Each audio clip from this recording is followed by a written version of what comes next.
That's their public stance, and likely their private one, too, fundamentally. So where's the potential flexibility then? The sources mention Israel might consider a phased ceasefire. What does that actually look like? More than just like short pauses. Potentially, yes.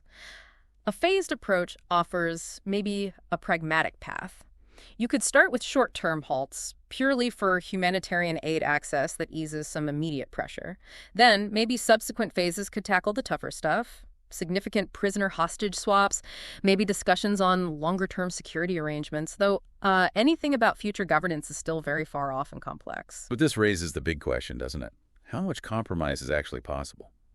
Hamas is demanding a full Israeli withdrawal from Gaza, ending the blockade.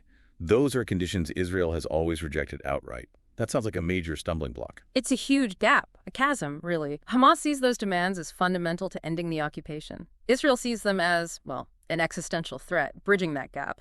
That's the core challenge. It's why analysts are, pretty cautious. History shows these are deal breakers for Israel, so how much wiggle room actually exists now? That's what's being tested. And internationally, what's the reaction been? Mostly welcoming, but cautious. The Biden administration, for example, supports Qatar's role. They welcome the talks.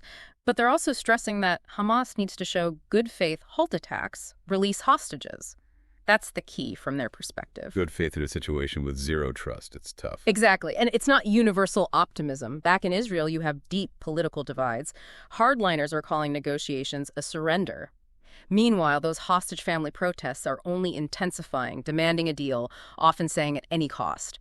So internally, it's incredibly fraught. So what does this all boil down to for you listening to this? This move towards talks in Doha is significant. It's a shift. It might be a tacit admission, perhaps, from Israeli leadership that the military path alone can't achieve everything, that diplomacy, however difficult, has to be part of the equation. And for the people caught in the middle, Gazans suffering immeasurably, Israeli families desperate for news of hostages, the whole region really on edge, these talks are critical. They could offer a fragile glimmer of hope, or they could be another painful chapter of diplomatic failure in a conflict that's already cost far, far too much. It really puts the weight of these negotiations into perspective, doesn't it? Thank you for joining us for this deep dive. We'll continue to track this evolving situation.